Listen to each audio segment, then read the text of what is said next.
Now, I'm no Xeon sympathizer, but was Operation British really all that bad? Hey there, kiddos, and welcome back to the channel. I'm Uncle Frank, hoping that you are having a great day. And in today's video, I'd like to sit back in my squeaky chair, relax, and have a little conversation with all of you guys about Gundam. That's right. Today we are finally getting around to talking about the Gundam TCG, the newest installment in the Bandai Namco lineup of IP TCGs, and just give you guys my overall thoughts on it. It's been out in America for a while now. There was a beta pre-release earlier this year that I did try to get, but the price tag for that thing was so high that I just decided, you know what? Nope, it's not for me. I will gladly wait for prices to come down. And then I missed the buying window for the first set, and then while I did order the second set, it never showed up. Which, you know, it happens. Things happen.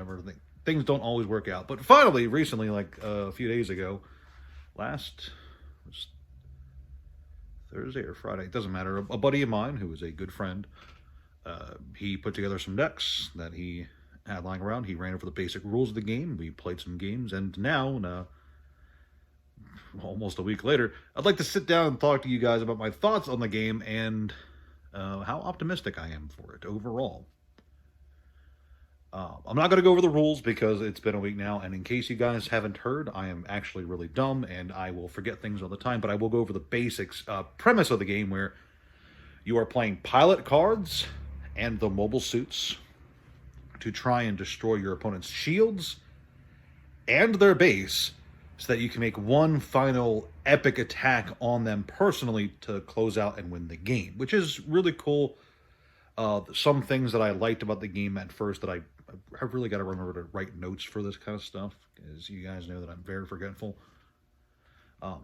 Some things that I did like was the ownership mechanic for the mobile suits. I forget it's called like mobile or union or whatever. I forget what the exact mechanic is, but some mobile suits have specific pilots that they really want you to use when you play them. They want pilots that you really want to pair with them, which just gives you it gives a bit more incentive to play flavorfully lore accurate combinations in the TCG, which is always nice. I'm sure that the game is designed so that you would want to play that team up anyway, but I guess if you need a pilot for your mobile suit and the game is closing out, I understand wanting to use someone other than who is supposed to be used. So there's that. I liked the resource system. It reminded me a lot of the Force of Will resource system, where you have a separate pile for it. I like how Force of Will does its resources for its magic stones is how it's called in Force of Will. I think it's just called resources in Gundam now that I think about it. But I do like how they do it. I like the extra resource deck, the dedicated resource deck. It prevents mana flooding and mana screwing, a well-known problem in Magic the Gathering. It's a frequent problem of that game, and there have been plenty of attempts to fix the issue with other TCGs throughout the years. I do like expanding upon the shield mechanics, so you have to take down a specific dedicated base that your opponent can use. And there's a bunch of bases to use, from what I understand. I didn't really look all that deeply into the game. And finally, the one thing that I really like about this card game is they really went hard with a lot of the art,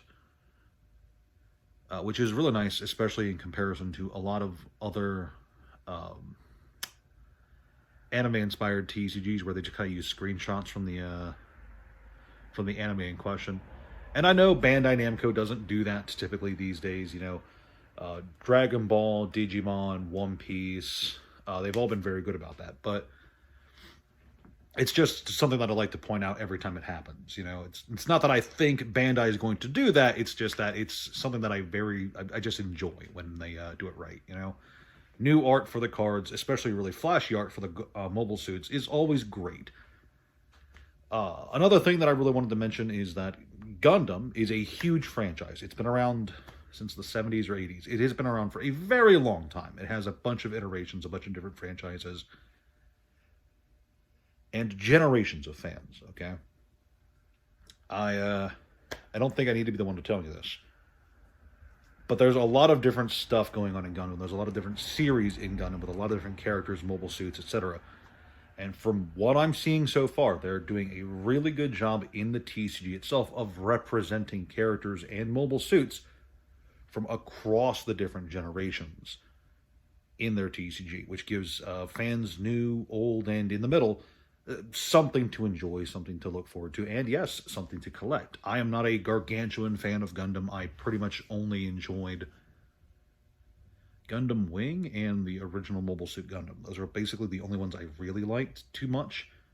And Epyon is my favorite mobile suit in the entire franchise. In fact, it's my second favorite robot of all time, next to Metal Gear Rex.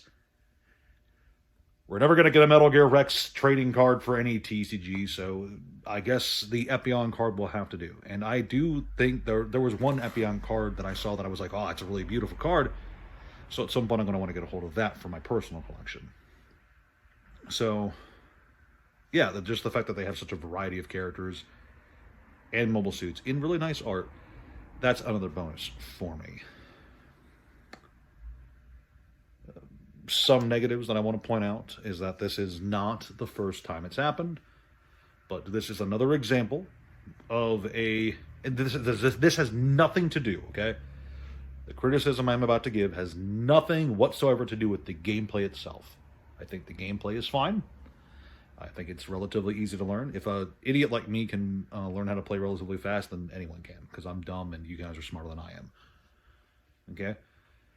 I think it's easy to learn. But I do have the genuine criticism for the distribution of the game, because once again, Bandai Namco has not printed enough to meet initial demand for a TCG, resulting in a secondary market where actually getting a hold of the boxes to play the game is once again very difficult at first. And if they treat this like how they've treated the last 3 games they've done, at some point next year or the year after, they are going to do a massive print, and a bunch of people will panic and say that the game is dying because of overprinting and such, when in reality they're just finally meeting demand a year into the game's lifespan.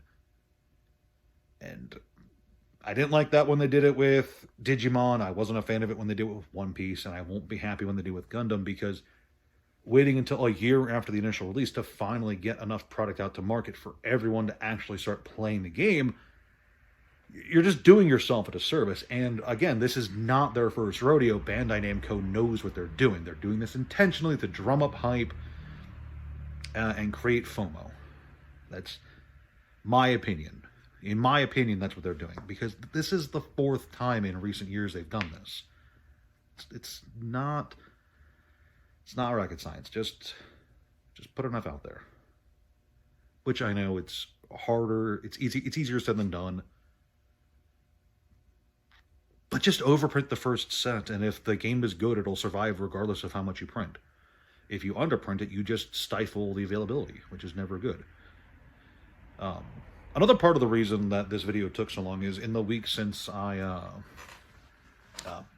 learned and played the game, I really wanted to go ahead and do a comparison video, and I still do kind of want to do that at some point, because there is actually, believe it or not, another Gundam TCG that I played back when I was a kid called Gundam MS War. And I don't remember anything about it other than the fact that I did genuinely enjoy it when it was around, and it had Gundam Wing cards in it, so I played it. I was trying to find someone who had some, or maybe even order some online, but obviously that fell through, so I'm just recording this video now. And at some point in the future, I would like to do a genuine... Police.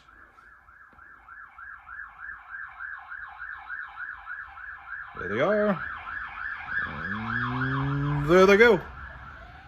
Oh, it's an ambulance. Okay. Anyway, before I was distracted by the emergency services, I would like to do a comparison video at some point, just to see if the new game is better than the old game, or vice versa. And another thing I just want to say in this video before I really close it out is my final thoughts on it is, in my opinion, this is the 3rd best Bandai Namco TCG currently on the market, behind Digimon. Wait, no. This is the 2nd best one behind Digimon. I said 3rd best.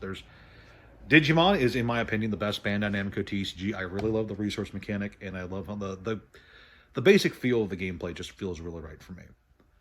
I think Gundam, in terms of core gameplay and ease of understanding, is second best, and I think One Piece is third best. However, which one you personally prefer of those three? And yes, I know that there's a Dragon Ball game, but nobody cares. The Bandai Dragon Ball game is basically on life support right now, if they even get new sets. But basically, of the other three, which one you prefer, which one you think is best, is, in my opinion, going to largely come down basically to which IP you prefer more. Between Gundam, One Piece, and Digimon. If you like Digimon more as an IP, you're going to love the Digimon TCG more than the other two. If you like One Piece more, you get what I'm saying.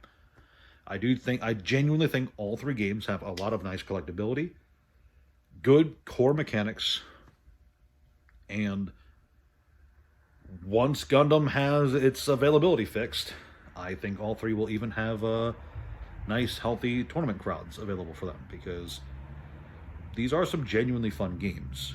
They really are fun at their core. I just personally prefer the Digimon one because I like its resource system more, and I slightly favor Digimon more as a franchise. So I'm not saying I think One Piece or Gundam are inferior card games, nor am I saying that I think those are inferior franchises. I like one aspect about Digimon more, and I slightly like Digimon more as a franchise. That's all I'm trying to say here. So don't try to kill me for not liking Gundam or One Piece as much. I understand that there are super diehard One Piece and Gundam fans. And super diehard Digimon fans too. But that's neither here nor there, I suppose. But yeah, video in summary, I finally got around to playing and trying out and learning the new Gundam TCG. I think it's good. I think it's the second best Bandai Namco game out there in terms of overall playability and accessibility and fun. And I think, while Gundam isn't a powerhouse franchise with swathes of fans like with One Piece, I do think Gundam as a franchise TCG does have potential to stick around for longer than the average 2-year TCG. I hope that this one doesn't die, because it does seem like a genuinely fun game, and I'm rooting for it. So that's my verdict at the end of the day. I think it'll be around for a bit. I hope it will, at the very least. I hope it lasts longer than Transformers did. That was another big robot TCG. But anyway, I'm just going to be muttering out for the rest of the night. So thank you guys so much for watching. Please like, share, subscribe, comment down below if you've tried Gundam, or if you are looking forward to trying Gundam. Let me know. I'd love to hear your thoughts on it. Come join us in Discord. We chat about pretty much anything, and that's about it. Thank you guys so much for watching. I'll see you next time.